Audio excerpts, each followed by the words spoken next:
Bueno, entonces nosotros en la primera parte de la comunicación interventricular nos quedamos en este punto, en el tabicamiento del corazón. Entonces el corazón se va a tabicar por dos mecanismos, por la proliferación de las almohadillas endocárticas y el crecimiento de las zonas laterales. Entonces, las almohadillas endocárticas proliferan por la gelatina cardíaca y las células endocárdicas. Entonces, ¿qué es lo que sucede? Mire que hay dos crestas que van a empezar a proliferar y va a llegar a un punto en que se van a fusionar. Y esto es la manera en cómo se tabica el canal atrioventricular y el tracto de salida. Pero por ejemplo también estaría el crecimiento de la zona lateral que va a hacer que la zona lateral se abombe y la zona medial se va a quedar quieta y va a formar una especie de tabique. Entonces mire la imagen, esto se va a embombar, embombar, embombar hasta el punto que esto me forma un tabique. Y esto es la manera en cómo se tabica la zona atrial y la zona ventricular. Entonces vamos a ver.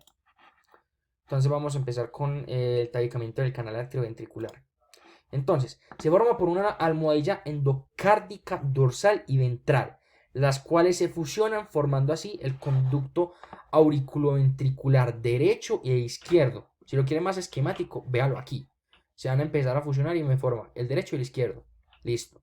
Inicialmente el septo auriculoventricular se encuentra más hacia la izquierda, se encuentra más aquí por proliferación. Porque, y eso hace que le llegue solamente sangre al ventrículo derecho en mayor cantidad que el izquierdo. El izquierdo casi no va a tener sangre. Pero con el crecimiento del ventrículo izquierdo, el septo se medializa y estabiliza la circulación prenatal hemodinámicamente. ¿Listo? Ahora, vamos a hablar de lo que sería el desarrollo de las válvulas atrioventriculares.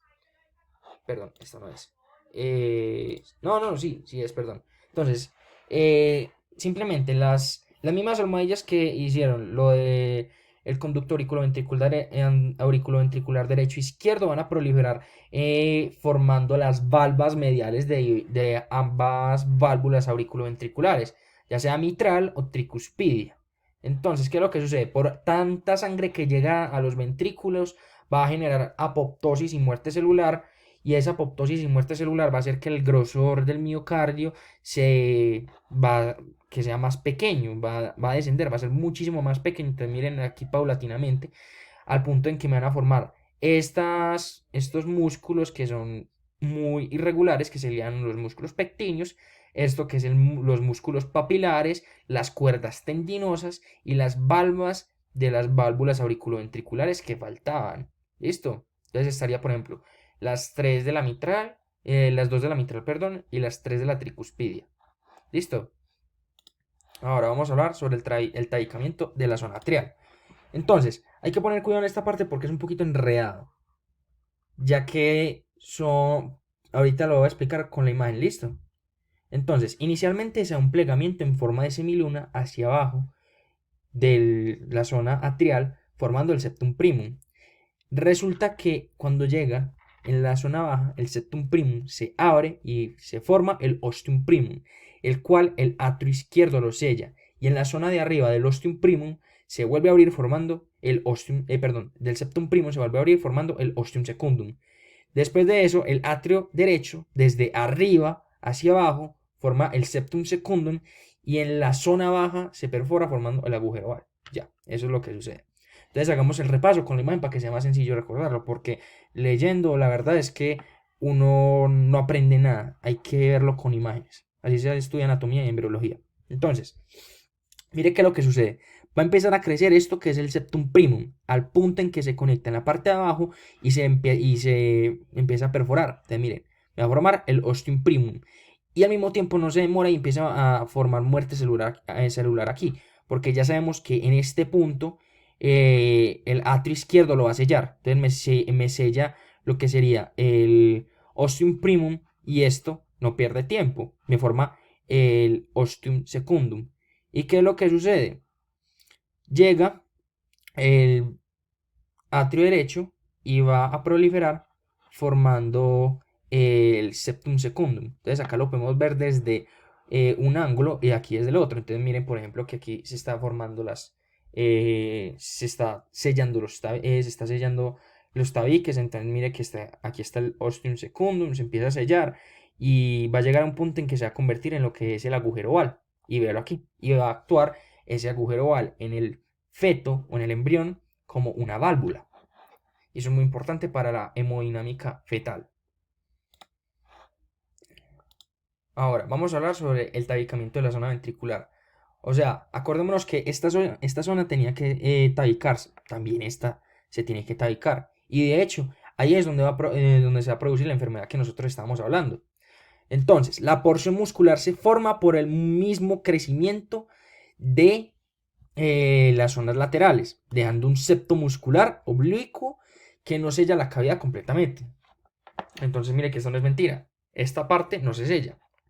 Va a quedar un espacio, un septo interventricular. Ese agujero interventricular, sí, perdón, agujero. Ese agujero interventricular donde va a ir la porción membranosa se sella a partir de tres mecanismos. A partir de las células aportadas por las células de la cresta neural, el tabicamiento del cono o tracto de salida y proliferación de las células de los cojines endocárdicos. ¿Listo? Entonces vamos a ver lo que sería el sellamiento del agujero interventricular. Entonces se da por migración de células por aporte de las células de la cresta neural. Entonces, la migración de las células de la cresta neural en toda la embriogénesis es muy importante porque van a aportar a diversos sistemas y organismos, incluidos el corazón, obviamente. El corazón no se iba a quedar atrás, pero hay otros órganos que sí son importantes, que reciben aporte de las células de la cresta neural, que serían, por ejemplo, el epidermis, el sistema nervioso periférico, los arcos faringios, que a los arcos faringios se van a convertir en las vísceras faciales, el plexo de Auerbach o mientérico, que es el de los intestinos. Uno de los de intestinos. Ahora, el tabicamiento del cono o del tracto de salida. Eso es un poco complejo, pero se puede entender, créanme que sí. Simplemente se van a formar van a formarse dos zonas de cojines endocárdicos, se van a conectar y van a formarse en espiral. Entonces vamos a leer la diapositiva. En la zona del cono se crean dos cojines, izquierdo ventral y derecho dorsal, a partir de las células de la cresta neural, de las células endocárdicas y de la gelatina cardíaca. Ellos crecen y tabican el cono en la porción inferior en forma helicoidal, como les estaba diciendo. Y esto va a hacer que se altere la hemodinamia, porque va a hacer que la sangre que estaba yendo de un lado pase a otro lado. Ahora, en la zona superior sucede lo mismo. Se forma un tabique el cual se termina fusionando con el tabique inferior en sintonía con la forma helicoidal. Miren, por ejemplo, aquí se forma esto. Este tabique, pues. Y en la zona superior proliferan una porción de células que en forma de semiluna, o sea, en este puntico se van a empezar a proliferar un tipo de células que van a formar lo que es las válvulas arteriales, que serían las semilunares, que serían las de la aorta y las de la pulmonar. ¿Listo? Ahora, vamos a hablar de lo que sería cómo va a quedar. Entonces, miren, por ejemplo, la imagen que teníamos antes. Y miren que esta zona se va a sellar. Al sellarse, miren que va a dividir lo que sería el ventrículo derecho de lo que sería el ventrículo izquierdo. Y miren, por ejemplo, lo que acá sería la de las pulmonares. Y aquí si nos meteríamos, estaría la de la aorta. Bueno, entonces vamos a hablar lo que sería la proliferación de los cojines endocárdicos. Entonces, miren que en la ilustración este cachito azul va a ser los cojines endocárdicos. Entonces, ellos van a llegar, van a migrar y en este punto van a proliferar y lo van a sellar. ¿Qué es lo que sucede?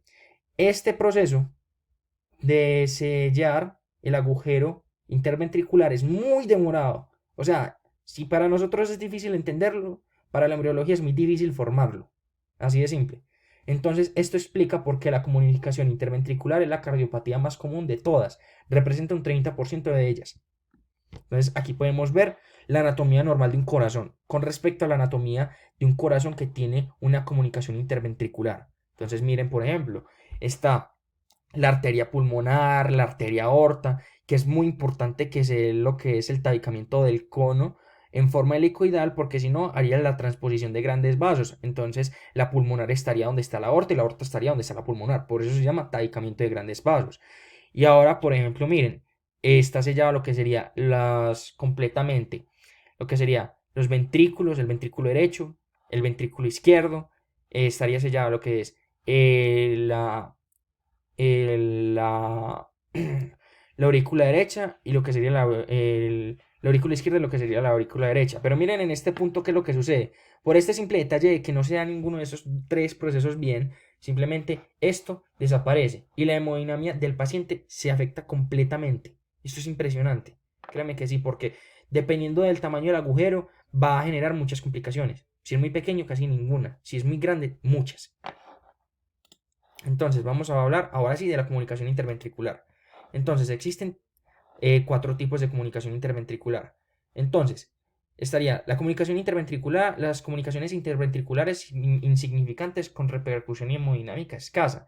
Son comunicaciones interventriculares pequeñas que se cierran de manera espontánea al nacer. Corresponden al tabique muscular. Su diámetro es menor de 3 milímetros. No requiere cierre quirúrgico, ya que se colapsan por la circulación postnatal. Un 50% se cierra a los 2 años y el 90% a los 6 años. Y el resto se colapsan espontáneamente al nacimiento por lo mismo. Entonces, la comunicación interventricular del tamaño moderado son pacientes que son asintomáticos y pueden tener hipertensión pulmonar por la proporción del flujo, porque el flujo en la circulación pulmonar es el doble. Entonces, el gasto cardíaco va a ser el doble en ese punto, comparado a lo que sería en la circulación sistémica. Y eso no es bueno. O sea, no es bueno ni siquiera que estén en desequilibrio. Lo ideal es que estuvieran igual, uno a uno, para que haya un retorno venoso igual y no haya ningún daño. Ahora, lo que sería también la comunicación interventricular grandes con resistencia vascular pulmonar normal, eso requieren cirugías. Si se la hacen, se acaba. Después de los 2 años de nacimiento, pues.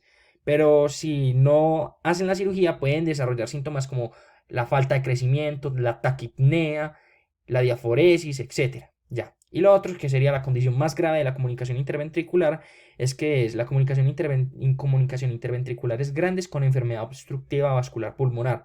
Entonces, ¿qué es lo que sucede? Las presiones ventriculares igualan.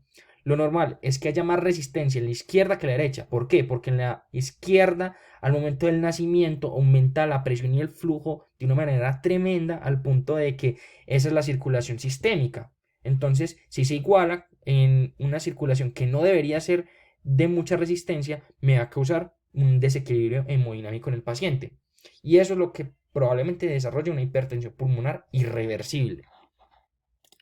Ahora vamos a hablar las consecuencias hemodinámicas en el recién nacido. Entonces, como dije, mientras más grande sea la comunicación interventricular, las presiones de ambos ventrículos se igualan. En eso pueden generar un daño en la hemostasia de la hemodinamia. Es más propenso a que se afecte el sistema central o de almacenamiento por el aumento del flujo que implica una comunicación interventricular, y es más propenso a que se desarrolle un edema pulmonar si solo se toma en cuenta la comunicación interventricular de manera aislada y sin tomar en cuenta otras condiciones asociadas.